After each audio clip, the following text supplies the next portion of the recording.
Hello, and welcome to the Springfield-Greene County Library District's Tech Healthy Grandfamilies program. My name is Gina Marie, and I work at the Midtown Carnegie Branch Library. Before we begin, I would like to introduce Be a Jewel Director Cheryl Clay and ask that she tell us more about this wonderful organization. The Be a Jewel Fund is to promote the welfare of the community and youth in home and in school, to raise the awareness of grandparents raising grandchildren and other kinship placements with available resources through community organizations and networks of available services. We meet small monetary grant needs of grandfamilies.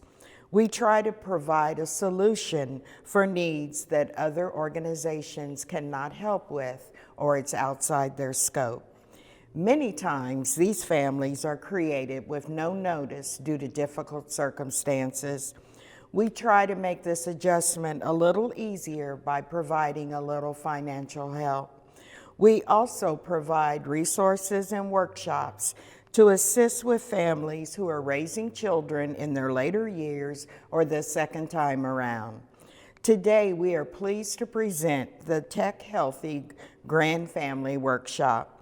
Children now have access to electronics at school and at home. Due to this year being extraordinary with online schooling for most children, we thought this workshop would be most helpful. Many of us are not as confident as using the internet as others, and hopefully this will improve your confidence. We hope you will learn some tips to keep your children safe.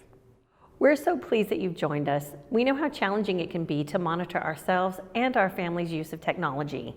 We hope that the information in this program will give you the tools and resources to discuss and create tech-healthy boundaries for your family in the digital world. Please feel free to post questions in the comment section of this video or reach out to us directly at 417-616-0508. That's 417-616-0508. Hi, Ching-Wen. Have you heard the good news? Yes, I'm so excited. Yeah, did you hear where we're going? Well, I heard we're going to the digital jungle world. Yeah, we're going on a safari, and there's lots of friends coming along with us. We have parents and grandparents and family. Maybe even some kids are coming with us. I know, that's what I heard. Well, I think we need to introduce ourselves to all of our guests. Okay, I am Ching-Wen Chen. And I'm Anise McLean. And we are faculty from Educational Technology Program at Missouri State University. And we are, again, so excited to be going on this journey with you. So let's get started. Let's go. Okay. Welcome, everyone, and thank you for stopping by to spend some time with us as we discuss technology safety for kids. This presentation is presented in conjunction with Tech Healthy Grandfamilies series. Today, we're going to have our presentation in the form of tips for safety as we explore the digital jungle world. It is the digital jungle out there for everyone. Even we work with digital tools with our students every day, we still learn new things just about every day. So it is okay not to know, and it is definitely okay to ask. For disclaimer, so all the resources and materials presented in this video should not be considered an endorsement by us. And simply, we just share our experiences and some suggestions we have, and we receive no financial compensation from any of the company. Before we actually jump in and talk about some of our tips and ideas for keeping your children and grandchildren safe in the digital world, let's consider our goal for this session. We want to think about ways to help create good digital citizens by exploring strategies that contribute to positive and safe interactions in the digital world. Actually, we're not talking about just the digital world, we're talking about the real world. A lot of our tips apply just to life in general. And we want to model and educate our children to be thoughtful and kind, empathetic, respectful, ethical, and aware. Especially aware when we're talking about the digital jungle. So tip 1, set the rules.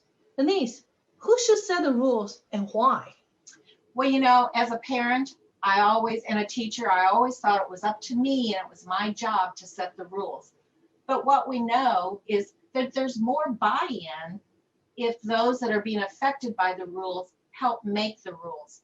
So this is a good time to talk openly and have a discussion with your children, your grandchildren, on all those who are using technology in the home about why we have the rules.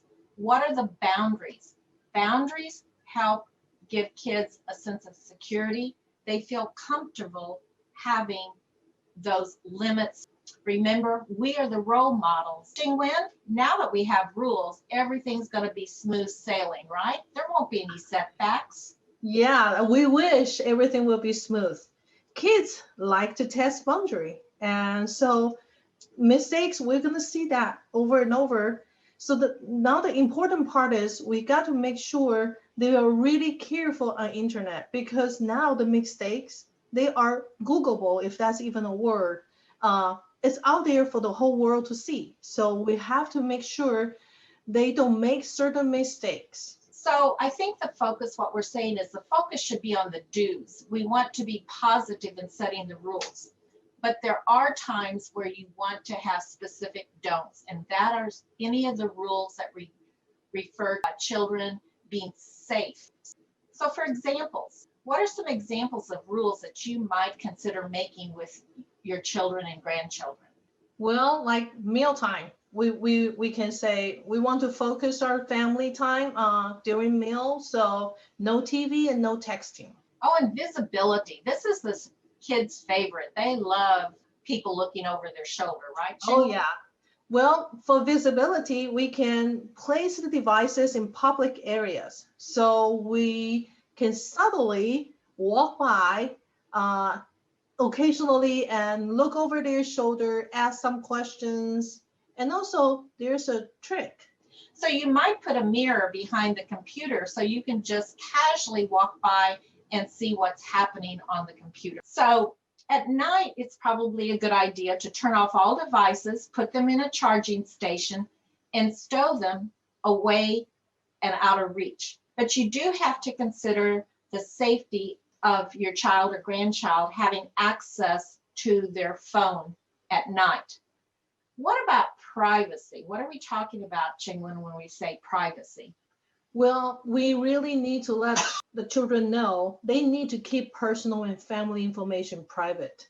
Don't share everything on internet. Definitely keep passwords safe, except feel the need to have access to your child or grandchild's passwords. Another thing to consider is screen time. How much screen time should you allow your child or grandchild? Well, I think one of the rules can be they need to have their homework done and chore done first, and then they can get on the internet and do some activity they prefer. And we need to set some time out, and they need to take a break. Tools that can help you with take a break. And those are some free Chrome extensions that you can get from the web store. And of course, you always want to look at the ratings and read the reviews, but they are installed on your computer and you set the time frame of when to take a break. And some of them will even give you exercises or ideas of things to do away from the screen. So moving right along, our next tip has to do with communication with your child in particular, and also to help you learn more about technology and what's going on in their digital world. Well, I guess the easiest way will be asking the children what kind of tools and apps they are using at school or just socially with their friends. And you can also ask them their help. You know, hey, can you help me how to log into this account or how to get to that website? So that will give you a starting point to talk about what they're doing with who and with all the digital tools. So that's when you have the kids to be the teachers to show you what they know about technology. And sometimes it's good to just pretend you've never heard of something and you really don't know about it. I'm sure you've heard a lot about TikTok lately. It's over here to the right, it shows you an example of a TikTok challenge. And some of the challenges that are posted on TikTok have actually gotten students in trouble. So just say something like, I've heard something about TikTok on the news lately. What is this about TikTok? Can you show me? Do you use TikTok? And so that kind of gets you in their world and gets them sharing their knowledge with you. Another thing to help you learn more about the tools your child and your grandchildren are using is to just do a Google search. Apps kids are using, and you'll find like the top 10 apps. Once you find the list, they just don't give the names of the apps, but when you dig deeper and they share some critical information that you need to be aware of, like Tinder, using GPS tracking system allows kids to find other kids or adults to find kids within a 10-mile radius. It also lets you know that this app is not to be used by anyone under 18 years of age. So read those reviews, check out the information. You'd be surprised the wealth of information you can find and stay up to date on the latest things just by using Google.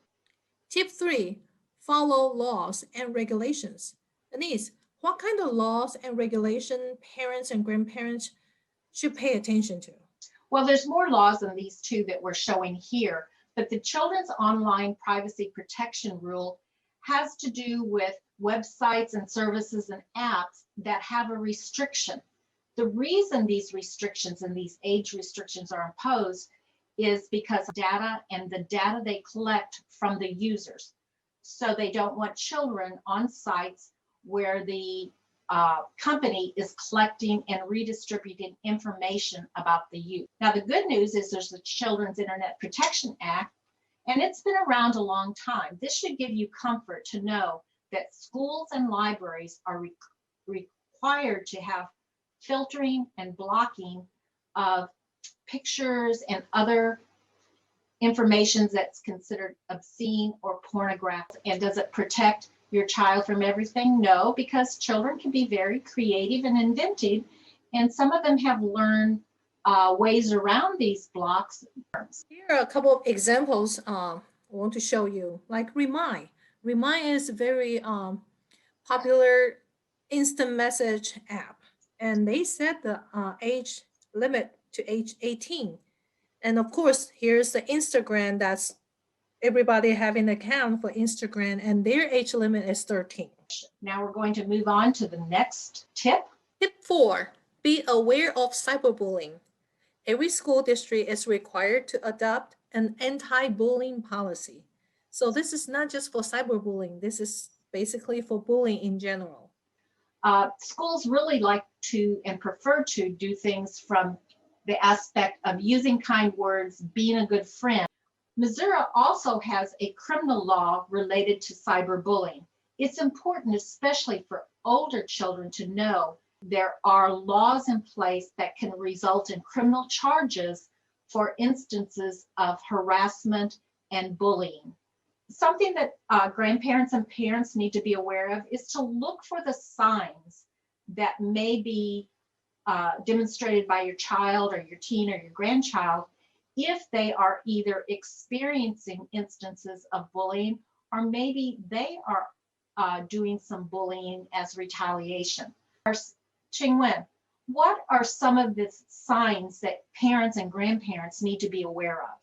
Well, as you can see, we have a list of different signs you probably can look for, but you know your kids and grandkids the best. You know their personality. So if you see, in general, if you see any unusual behavior or mood swings or anything that you don't think that's them, you may want to step in and do some investigation. Now for some examples and some activities that you can do with your child or your grandchild that kind of helps drive home the point of the importance of being careful what you say. One of the examples that I like is the little statement, don't be a bystander, be an upstander. Now, this doesn't mean a child should, if they see something, they're supposed to go fight that battle. It means when they see instances of bullying and, or know about instances of cyberbullying, they need to tell an adult and let the adult deal with it. So what are some activities, Ching-Wen, that help drive home the point of being kind and using kind words? Well, I like the toothpaste activity. Yeah, it's messy, but it's fun, and it's very visual. I think for younger kids, that really helps them to make the connection with the concept. Is you squeeze the toothpaste and ask them if they can put it back the tube, and of course we can do that. So this is the time you tell them, say it's just like words. When you say it, once it's out, there's no putting it back. So be very careful what you say to people online or in person. And then there's a crumpled paper activity where you start with a flat sheet of paper. And as you might guess, when you flatten it out, there's still all those lines there, which kind of symbolize those hurtful words. They're there for a long time. They're hard to ever get completely removed and flattened out. So let's go ahead to our next tip. Okay, tip 5. Check your digital footprint. Everything you put online is permanent, even you hit the delete button. And mistakes you made online today, it will be Googleable, if that's even a word, tomorrow. I think that permanent is a difficult concept for students to understand. Have you ever searched for your name or your child or grandchild's name on the internet? It might be rather eye-opening. What about your location settings? Can anybody find where you are at any time because you have all your location settings turned on? What about your privacy settings and filtering? Have you set up filtering from either on your browser or filtering that's available through your service provider where you get your internet? So let's talk about some options for maintaining your digital footprint. So Anise, tell us the first example. I like that story. Oh, that's me. 1989. This was something that's still out there on the internet when I searched my name. So think about, no, don't think about how many years that is, but that's been a long time and it's still there and searchable. Okay, then going right along, I mentioned locations.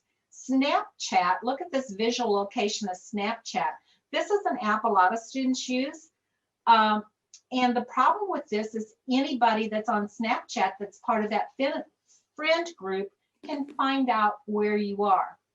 That also can lead to some hurts because you notice in this image, a whole group of friends are all together, but some students have been left out. The question is, talk to your team, that's using Snapchat and say, and talk about the location, if that really needs to be kept on and what kinds of problems that might be causing. How about privacy settings? Well, this is something you should check often for any app, social media you use. They change and update the privacy settings and how you can manage those. So you need to look at those. You need to look at those with your child or grandchild to see what kind of privacy settings they have if they're using social media.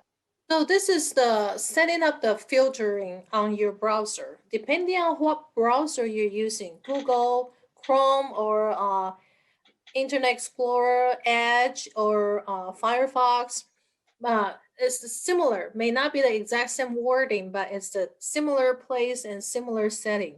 So this example on the video is Chrome. Under the security, you can actually open up and they give you the enhanced protection. So read through what kind of setting they allowed, and you can check it on or off.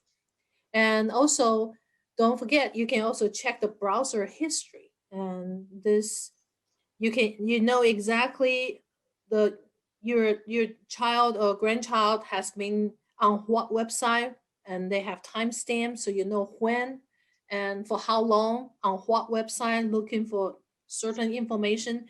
You can tell where they have been. And you also might notice that there's no history. Young users of technology are pretty astute in this day and age to know that they can delete that history. So don't be surprised if you don't see a history. You might see gaps in time where you know that your child or grandchild was actually using the internet and surfing, but there's nothing there. So what if you notice these things? Then what? Well, it's time for a conversation. It also might be time to just be more observant and wait to see if this was just a one-time incident or if it's a continual repeated thing that happens quite frequently, then it's time to definitely have a conversation. So what else is there out there? Well, there's something that you might consider putting on your child's phone or their device, their iPad. There's a location tracker. And what the location tracker does is it lets you know where your child is based on GPS tracking. You do need to read the reviews carefully. Some of them don't just track their location, but they also monitor their text messages, YouTube watchings, their emails, and even social networks. Also, a lot of them, or some of them, are very pricey. There's a monthly fee. So you have to buyer and user beware. This one says free, but there's also was a purchase originally to use this one. So they might be worth checking into. Okay, our next tip, tip 6, talks about checking for oversharing. I think we're all familiar with the acronym TMI, too much information. That has happened for years, face to face, but it also happens online. Not social media is one of those avenues that information spreads wildly. So where are all these all this information being shared, and what kinds of things are being overshared, Qinglin?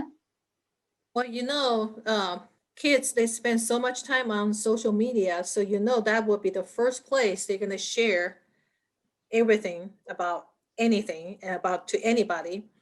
So Facebook, Snapchat, Instagram, and that's probably as a must. And don't forget about texting. I don't think any kids can go without texting for a day. They're gonna have withdrawal. And live streaming, that's another big thing these days.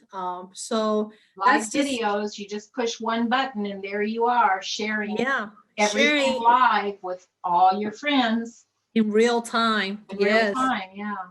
So that is pretty scary how fast and how quickly they share.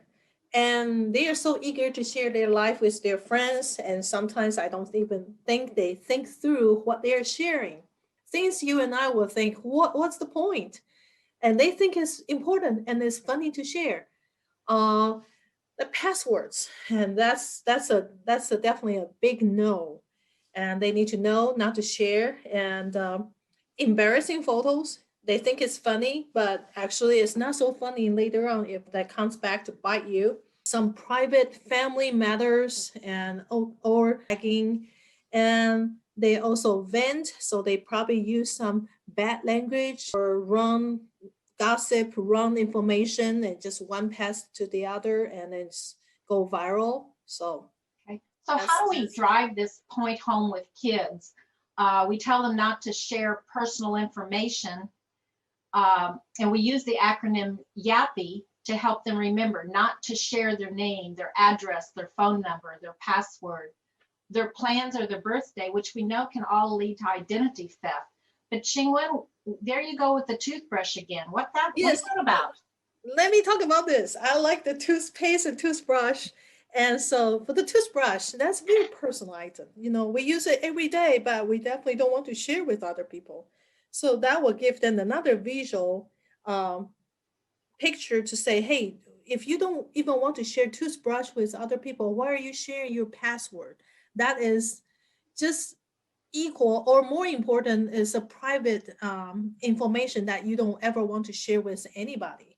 And also the diary, you write everything, all the secrets, all the things you consider very personal. You're not telling anybody. You write it down in your diary. You even put a log on it, and then you turn around and type everything on internet, on social media to share it with the world. So they probably don't even see what they're doing.